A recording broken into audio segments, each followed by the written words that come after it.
नमस्कार, news state पर आप सभी का बहुत स्वागत है। आपके साथ मैं हूं सऊद मोहम्मद खालिद। मध्य प्रदेश और छत्तीसगढ़ में टिकट बंटवारे पर आज आपके मुद्दे में बात, क्योंकि इसी पर इस वक्त घमासान थमने का नाम नहीं ले रहा और ये स्थिति दोनों ही पार्टियों में है। बीजेपी और कांग्रेस में समर्थक जहां सड़कों पर उतर करके विरोध प्रदर्शन कर रहे हैं, तो वहीं दोनों दलों के नाराज नेता बगावती तेवर अपनाने से भी गुरेज नहीं कर रहे और इनका नया ठिकाना कहीं बीएसपी और कहीं गोंडवाना गणतंत्र पार्टी का गठबंधन बन रहा है, तो कहीं निर्दलीय ताल ठोकने की भी तैयारी हो रही है। यह नाराजगी दोनों पार्टियों को क्या महंगी पड़ सकती है। साल 2018 की बात कर लें तो बागियों ने बीजेपी को 5 सीटों पर तो कांग्रेस को 7 सीटों पर सीधे नुकसान पहुंचाया था। वहीं कई ऐसी सीटें भी थीं जहां पर इनको मिले वोट जीत हार तय कर सकते थे। तो सवाल यह है कि एमपी में बगावत की आग कितनी झुलसाएगी, बागी बिगाड़ेंगे कांग्रेस और बीजेपी का समीकरण क्या। सवाल यह भी कि बागियों के लिए खुले तीसरे मोर्चे के क्या दरवाजे हैं, क्या इसकी वजह से भी स्थिति बदलेगी। एक और सवाल यह कि 2023 के दंगल में अहम है क्या बीएसपी का फैक्टर, और सवाल यह भी कि छत्तीसगढ़ में बागी क्या नतीजों पर बड़ा असर डालेंगे। सभी सवालों पर विस्तार से चर्चा करेंगे और इसके लिए खास मेहमानों का एक पैनल भी जुड़ेगा। लेकिन सबसे पहले इसी से जुड़ी एक खास रिपोर्ट आपको दिखा देते हैं। कहीं हंगामा, कहीं नेताओं का घेराव तो कहीं नारेबाजी। हंगामे की ये तस्वीरें उन समर्थकों की हैं जिनके नेताओं का टिकट कट गया है। दूर दूर से आए कांग्रेस कार्यकर्ता भोपाल में देखे जा रहे हैं। पीसीसी चीफ कमलनाथ के आवास के बाहर कार्यकर्ताओं का जमावड़ा लगा हुआ है। यहाँ होशंगाबाद, जावरा, सुजालपुर के कार्यकर्ताओं का प्रदर्शन देखा गया, तो वहीं निवाड़ी से आए कार्यकर्ताओं ने शीर्षासन कर विरोध जताया है। कांग्रेस के प्रत्याशियों को बदलने की मांग को लेकर हंगामा बढ़ता जा रहा है। इतना ही नहीं, कमलनाथ के आवास के बाहर पेट्रोल डालकर आत्मदाह करने की कोशिश भी की गई है। तो वहीं बीजेपी में भी टिकट कटने पर बगावत खुलकर सामने आ गई है। नेताओं का दर्द भी सामने आ रहा है। मुरैना से टिकट कटने पर पूर्व मंत्री रुस्तम सिंह ने बीजेपी छोड़कर बीएसपी ज्वाइन कर ली है। वहीं उज्जैन उत्तर से टिकट कटने पर विधायक पारस जैन ने सोशल मीडिया पर पोस्ट डालकर सम्मान को ठेस पहुंचने की बात कही है। तो इसी तरह पर्वतारोही और कांग्रेस नेता मेघा परमार को इछावर से टिकट न मिलने पर उन्होंने अपनी बात कुछ ऐसे कही है। जिन्होंने इछावर की इस तैयारी में मेरा साथ दिया, मेरे संघर्ष के साथी बने, मैं धन्यवाद देना चाहती हूँ उनका। कि शायद मुझे सफलता मिलती तो लाखों कॉल आते, पर इस कठिन समय में जिन लोगों के फोन आए, मुझे मैसेजेस आए, मेरे कठिन समय में मेरे 2 दिन मेरे साथ रहे, मैं उनकी सच में दिल से आभारी हूँ। इस बीच अपने कार्यकर्ताओं की नाराजगी को दूर करने की जगह नेता एक दूसरे पर आरोप प्रत्यारोप करते देखे जा रहे हैं। कैलाश विजयवर्गीय ने कांग्रेस पर पैसे लेकर टिकट बांटने का आरोप लगाया है। देखिए, मुझे जो जानकारी मिली है, कमलनाथ जी ने उम्मीदवारों से पैसे लिए हैं और टिकट बांटे हैं। इसको लेकर कांग्रेस के कार्यकर्ताओं में बहुत आक्रोश है। कांग्रेस के कार्यकर्ताओं ने ही कहा कि हमने 2-2, 3-3, 4-4 करोड़ रुपए दिए, पार्टी में खर्च किए, कितना का टिकट नहीं मिला है। इतना ही नहीं, टिकट को लेकर उठ रहे विरोध के बीच प्रदेश अध्यक्ष वीडी शर्मा ने कहा है कि नेताओं की नाराजगी को दूर किया जाएगा। कार्यकर्ताओं के मन के भाव रहते हैं। कभी कार्यकर्ता अपनी भावना व्यक्त करता है, कभी थोड़ा आवेश में आ जाता है। तो ये बहुत कुछ जगह पर कार्यकर्ताओं ने कभी ऐसी प्रतिक्रिया दी होगी। फिलहाल देखना होगा टिकट को लेकर मचे सियासी हंगामे के बीच राजनीतिक पार्टियां अपनों को कैसे मनाती हैं। Team news state. तो कई तरह की चुनौतियां हैं और अगर देखा जाए तो मोटे तौर पर दोहरी चुनौती इस वक्त सभी पार्टियों को दिखाई दे रही है, खासतौर पर कांग्रेस और बीजेपी की। यह है कि एक तरफ बागी क्या खेल बिगाड़ सकते हैं, क्या उनके जो नाराज कार्यकर्ता और समर्थक है वो खेल बिगाड़ सकते हैं। दोहरी चुनौती ये कि जो तीसरा मोर्चा है, चाहे वो बीएसपी हो, गोंडवाना गणतंत्र पार्टी हो या फिर आम आदमी पार्टी या समाजवादी पार्टी, उनके दरवाजे इन बागियों के खुले हुए दिखाई दे रहे हैं। इनसे कैसे निपटेगी पार्टियां, जरा बातचीत करते हैं। बातचीत के लिए खास मेहमानों का पैनल जुड़ गया है। सबसे पहले उनसे परिचय करा देते हैं। 3 खास मेहमान इस वक्त मेरे साथ मौजूद हैं। बीजेपी के प्रदेश प्रवक्ता ब्रिज गोपाल लोहिया जी। लोहिया जी, बहुत स्वागत आपका। इसके अलावा मेरे साथ कांग्रेस के नेता संतोष गौतम जी मौजूद है। संतोष जी, आपका भी बहुत स्वागत। और वरिष्ठ पत्रकार सत्यप्रकाश शर्मा जी मेरे साथ मौजूद हैं। सत्यप्रकाश जी, आपका भी बहुत बहुत स्वागत। और सत्यप्रकाश जी, मैं आपसे ही चर्चा की शुरुआत करना चाह रहा हूं, क्योंकि देखिए, कांग्रेस और बीजेपी से बात करेंगे तो सामने वाले दल के बारे में ज्यादा बात होने लगती है। मैं आपसे एक ऑनेस्ट ओपिनियन, एनालिसिस चाह रहा हूं कि क्या दिख रहा है आपको? हर बार से कुछ अलग बहुत से पॉइंट्स नजर आ रहे हैं इस बार। जैसे बीजेपी में जितनी नाराजगी इस बार दिख रही है, पहले उतनी नहीं दिखाई देती थी, और बीएसपी का जितना ज्यादा इस वक्त फैलाव दिखाई दे रहा है और जितनी मजबूती से वो दावेदार उतार रही है, इससे पहले उतनी मजबूती से शायद नहीं उतारती। तो ये जो तमाम चीजें हैं, उसको कैसे आप देख रहे हैं?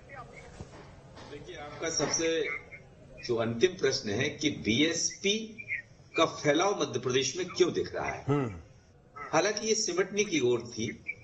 इसको सबसे बड़ा जो प्लेटफॉर्म मिल रहा है वो उन लोगों से मिल रहा है जिन्हें कहीं ना कहीं कांग्रेस या भाजपा से टिकट नहीं मिला है। पहली चीज, मध्य प्रदेश में बीजेपी में कुछ नया दिख रहा है। बिल्कुल आपने सही प्रश्न किया है, क्या नया दिख रहा है मैं आपको बताता हूं।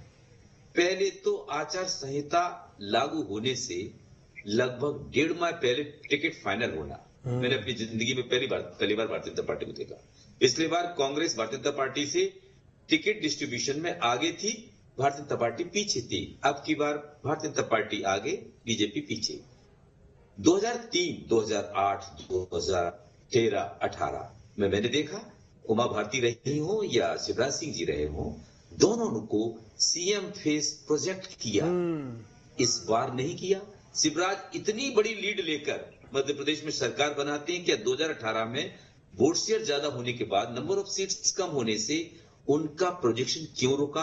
और एक भारतीय जनता पार्टी कहती कलेक्टिव लीडरशिप में हम इलेक्शन लड़ रहे हैं, लेकिन पब्लिक में ये क्लियर नहीं किया कि यूनियन मिनिस्टर्स, यानी मैं ये कहूं कि पार्टी के बिग गन्स वो लोग मैदान में है, यानी कि भारतीय जनता पार्टी कुछ बदली हुई नजर आ रही है। हालांकि भारतीय जनता पार्टी के बारे में एक बात जरूर कहूंगा मैं, भारतीय जनता पार्टी इस चीज के लिए जानी जाती है कि डायनेस्टिक पॉलिटिक्स या नेपोटिज्म के अगेंस्ट है।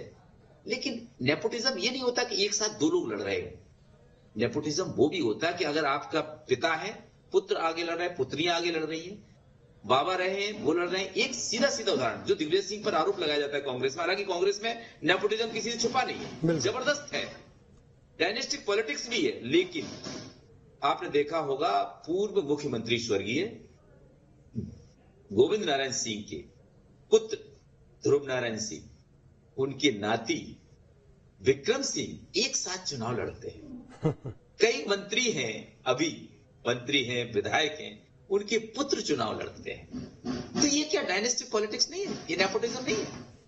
तो चूंकि जो नहीं है, जिस पर आरोप लगते हैं उस पर तो आरोप है ही, कांग्रेस तो है, लेकिन जो आरोप लगाते हैं वो इस चीज से क्यों नहीं बच पाए?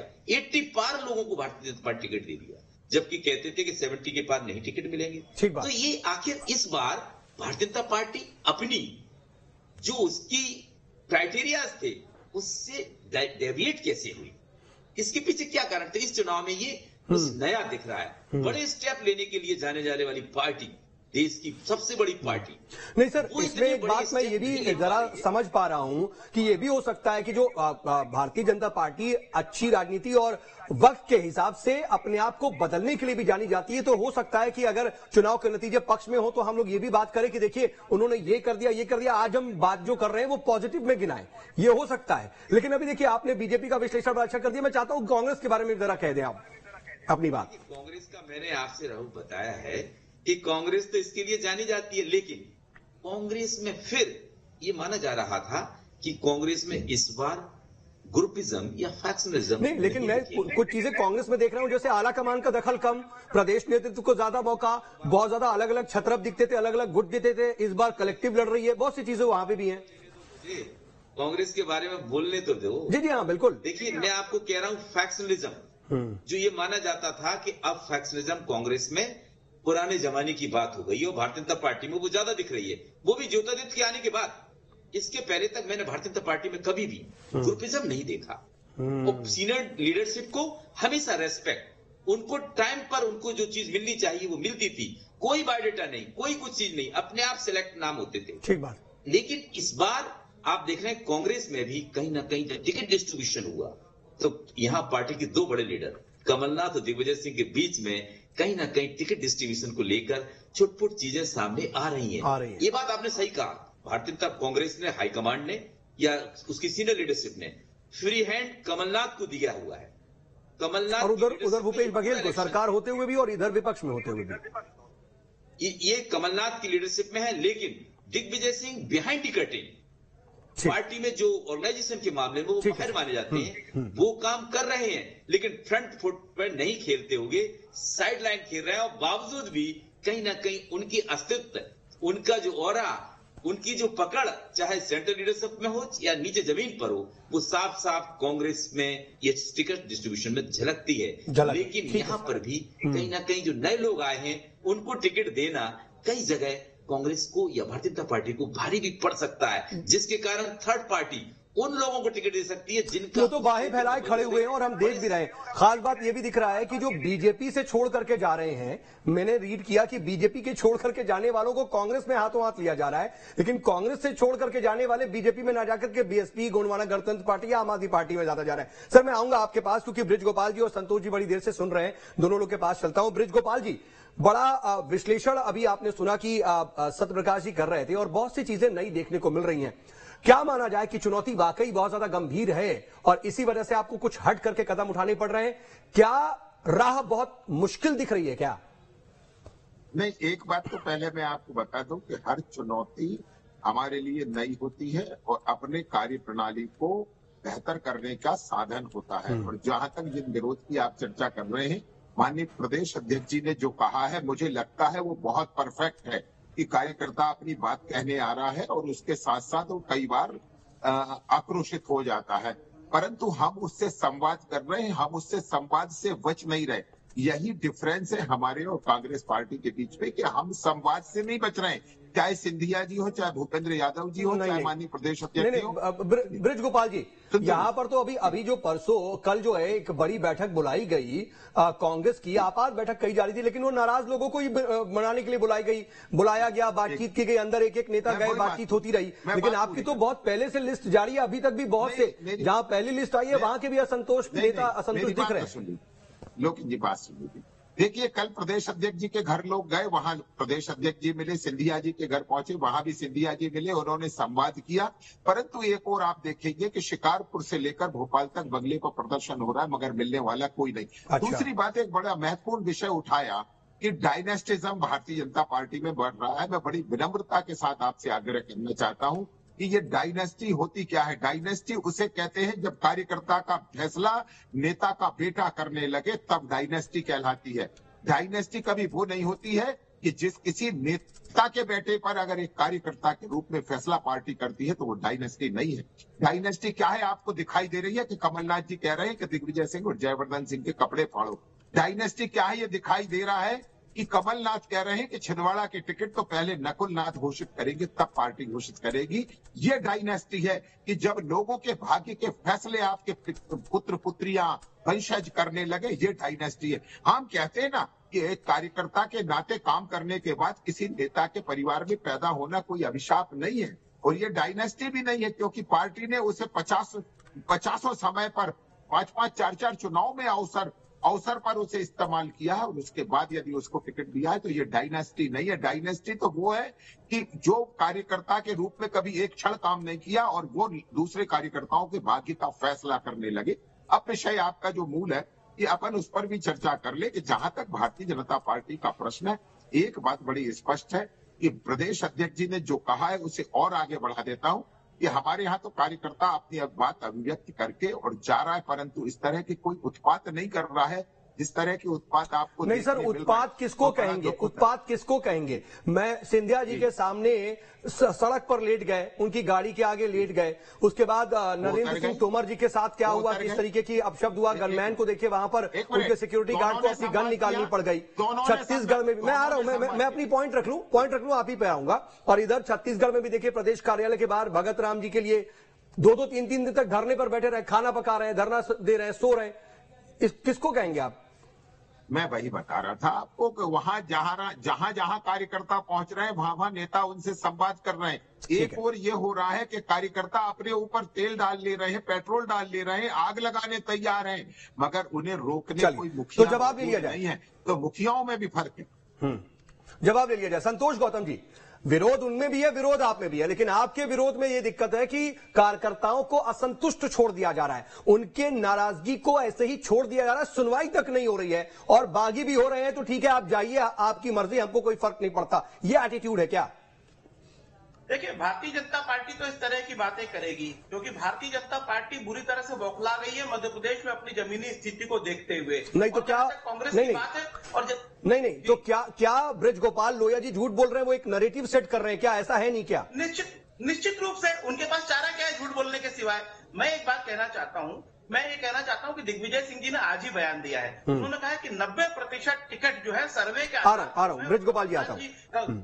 कमलनाथ जी की मंशा को मानना पड़ेगा कि कमलनाथ जी ने पूरी ईमानदारी से चयन किया है और 90% टिकट जो सर्वे के आधार पर हुए हैं। तो ये मैं नहीं कह रहा हूं। अरे नहीं, संतोष गौतम जी, सर्वे के आधार पर टिकट अगर वितरण होता है तो दूसरी लिस्ट में 3-3 नाम बदल देते हैं आप लोग। वो कैसा सर्वे था जो 4 दिन के अंदर 5 दिन के अंदर 3 नाम बदल दिया आपने?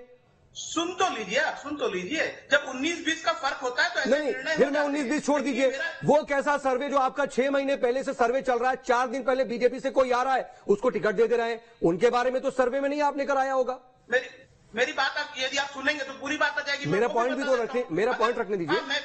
हाँ तो वही आपने अपने पॉइंट रख दिए तो मैं भी तो हाँ अब आइए आप बोलिए। अगर भारतीय जनता पार्टी से कोई आया और कांग्रेस ने उसको टिकट दिया तो निश्चित रूप से सर्वे के बाद भी कार्यकर्ताओं का यह आकलन उस जगह पर है कि वहां पर यह व्यक्ति ज्यादा, अमुक व्यक्ति ज्यादा ठीक है जो अभी भारतीय जनता पार्टी से आए, मेरा ये कहना है। दूसरी एक और बात सुन लीजिए कि दिग्विजय सिंह जी ने यदि वही कार्यकर्ता जो इस वक्त सड़कों पर है, वही कार्यकर्ताओं का आकलन जो नाराज हो रहे हैं। नहीं तो आपका क्या आकलन है कि पूरे 230 सीटों का कार्यकर्ता सड़कों पर है? मेरा आकलन नहीं है, मैं आपसे पूछ रहा हूँ, आप जवाब दे दीजिए। बिल्कुल मैं जो कह रहा हूं वो भी तो बात सुन लीजिए। 230 सीटों का कार्यकर्ता सड़कों पर नहीं है और जहां का कार्यकर्ता सड़कों पर है निश्चित रूप से पार्टी उनकी पूरी खैरख्वाह बनी हुई है और दिग्विजय सिंह और रणदीप सुरजेवाला जी को यह दायित्व दिया गया है कि वो उन्हें मनाए और निश्चित रूप से दिग्विजय सिंह जी की जो योग्यता है डैमेज कंट्रोल की, इससे भारतीय जनता पार्टी भी इनकार नहीं कर सकती और निश्चित रूप से दिग्विजय सिंह जी के कहने में मध्य प्रदेश की पूरी कांग्रेस। तो ब्रजगोपाल जी ने तो यहाँ दूसरी बात कह दी ना संतोष जी, वो बिल्कुल अलग बात कर रहे थे कि सुनवाई नहीं हो रही, बातचीत नहीं कर रहे। क्या आप लोग अपने नाराज नेताओं को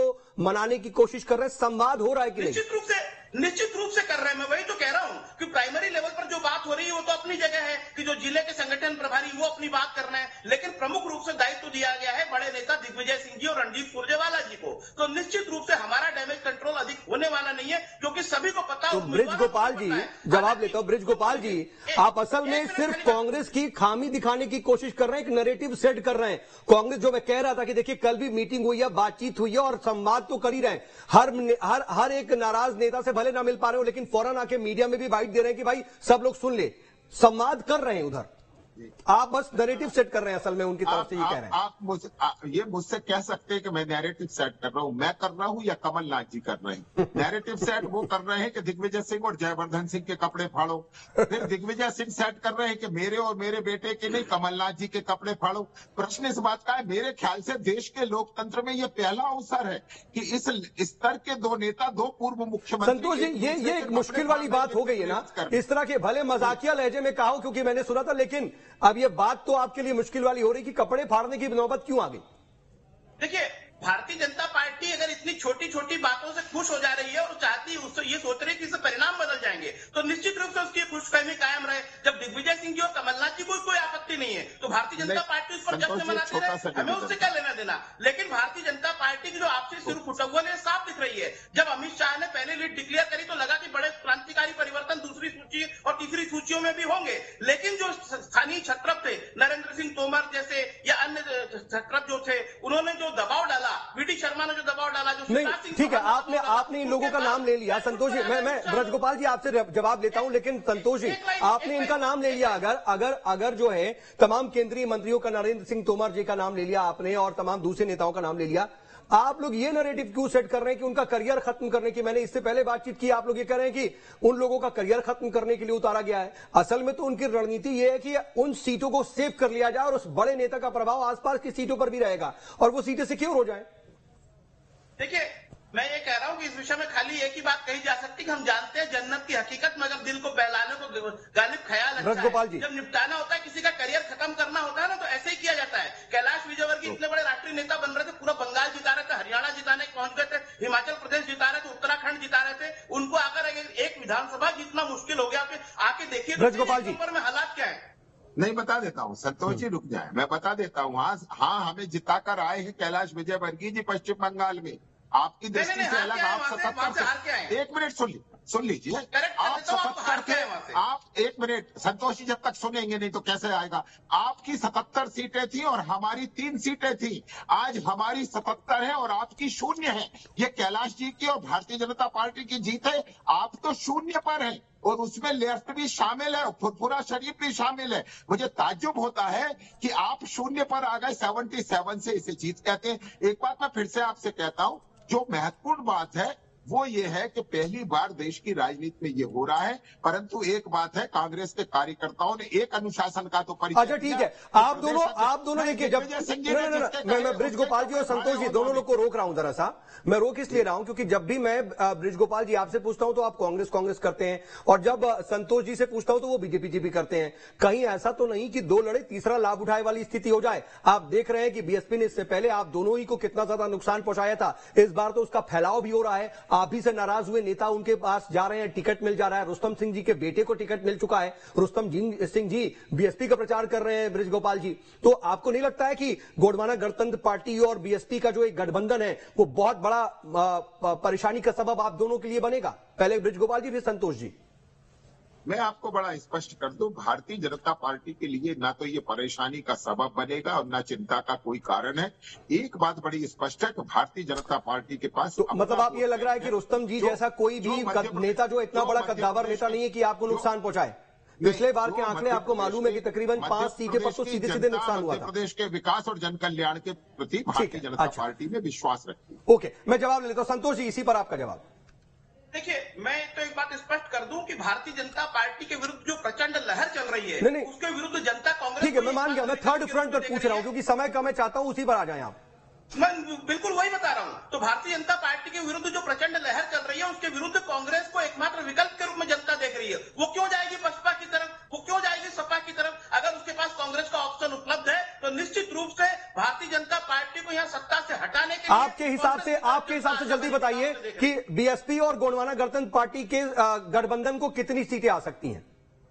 निश्चित रूप से हम तो मानते हैं कि पिछली बार भी जितनी संख्या थी उतनी भी इस बार नहीं आने वाली, क्योंकि ब्रजगोपाल जी, प्रचंड लहर चल रही है। ब्रजगोपाल जी, नहीं, देखिए, राजनीति में हमें अपना आकलन करने का पूरा अधिकार है, परंतु हम किसी का दूसरे का परिणाम बताएं। नहीं, आप अपने प्रतिद्वंदी को बहुत गंभीरता से लेते हैं, इसलिए मैंने पूछ लिया। लेकिन अब हम लोग 3 तारीख को बात करेंगे तो करेंगे। फिर कह रहा हूं, ठीक है। देखिए, एक दल 1 सीट जीता था, एक दल 2 सीट जीता था। आगे उनका क्या भविष्य? चलिए ठीक है। सत्यप्रकाश जी, आखिरी का कुछ वक्त है। सर देखिए, हमने कांग्रेस बीजेपी की बात की थी। थर्ड फ्रंट कितना मजबूती से, आपने बताया कि बीएसपी का एक फैलाव हो रहा है और बाहें फैला करके वो है भी, और बहुत से नेताओं को लिया गया बीजेपी के और कांग्रेस के। असर नहीं डालेगी क्या? पिछली बार से ज्यादा गणित कहीं ना कहीं सियासी बिगाड़ेगी इस बार चुनाव में? देखिए, बेसिकली तो मध्य प्रदेश में बीएसपी का जो कैडर है वो कहीं ना कहीं डिक्लाइन की तरफ था। लेकिन उन सीट्स पर जहां कद्दावर नेता, जैसे कि आपने रुस्तम सिंह का उदाहरण दिया है, रुस्तम सिंह जी जब भारतीय जनता पार्टी में आए, मुझे याद है वो जब आईजी थे, आईजी रहते हुए उन्होंने पार्टी से इस्तीफा दिया, सर्विस से इस्तीफा दिया। और उस समय की सीनियर लीडरशिप, उमा भारती थी, सुंदरलाल पटवार जी थे, उनके बंगले पर गए थे और उनसे रिजाइन करा के पार्टी का टिकट दिया था। उन जैसे लोगों को इग्नोर करना, या और नए बिल्कुल जो दूसरे दल के साथ आए, कांग्रेस के साथ उनका भविष्य रहा है, उनको टिकट देना, ये कहीं ना कहीं पार्टी तो इस बार मतलब दोनों ही पार्टियों से मैंने पूछा सर, और वहां से कहीं ना कहीं बहुत कन्विक्शन के साथ उत्तर नहीं आया। लेकिन इतना हल्का लेना नहीं चाहिए ना आपके हिसाब से?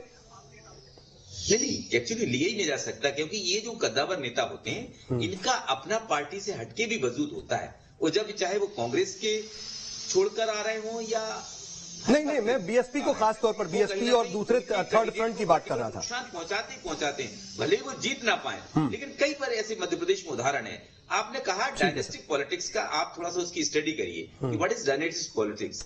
आप जिस चीज पर आक्रमण करते हैं, नहीं, मैं सर उस पर गया ही नहीं ना, मैं उस पर गया ही नहीं, क्योंकि इस पर जाते तो एक अलग ही दिशा में चले जाते, वो डायनेस्टी पॉलिटिक्स पर ही बात अलग हो जाती है, इसलिए मैं उस पर गया नहीं। ये आप पर सवाल लगते हैं। हाँ, बिल्कुल सर, मैं माफी के साथ रोक, ये सवाल बनते हैं। हाँ ठीक है सर, माफी के साथ रोक रहा हूँ, क्योंकि अब समय जो है वो पॉलिटिक्स का मतलब ही होता है पूरा वंश, चाहे उस परिवार में कितने बड़े। नहीं, ये बात आप भी जान रहे हैं, मैं भी जान रहा हूँ, बृजगोपाल लोहिया जी भी जान रहे हैं, लेकिन वो अपने हिसाब से उसको जो है परिभाषित कर रहे थे, वो उनका काम है, क्योंकि प्रवक्ता है भाई। बृजगोपाल जी बेहतरीन तरीके से अपने करके वो चले गए, लेकिन आपने ये कह दिया तो कम से कम अब दर्शक इस बारे में सोचेंगे और अपना खुद की जो है वो रिसर्च कर लेंगे। ठीक है, बृजगोपाल जी हमारे साथ जुड़े इसके लिए बहुत शुक्रिया। बृजगोपाल जी, संतोष जी और सत्यप्रकाश जी, वक्त इजाजत नहीं दे रहा, आप सभी मेहमानों हमारे साथ जुड़े इसके लिए बहुत बहुत शुक्रिया। अब देखना होगा कि आने वाले